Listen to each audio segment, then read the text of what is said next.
Eto, maraming napatayang kilor dito kanina dahil makalipas po yung ilang araw, sumikat na po ang haring araw kanina. Magtutuloy-tuloy naman kaya ito? Alamin po natin ang update sa magiging lagay ng panahon mula kay Pag-asa Weather Specialist Dan Villamin. Dan. Magandang gabi Ryan sa ating mga taga-subaybay.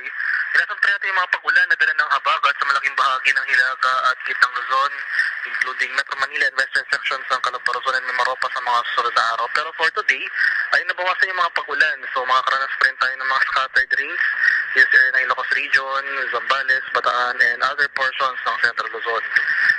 Generally fair weather ang ating inaasahan sa nalalabing bahagi ng ating bansa sa the rest of Luzon, Visayas, and Mindanao na may chance ng isolated rain showers or localized thunderstorms.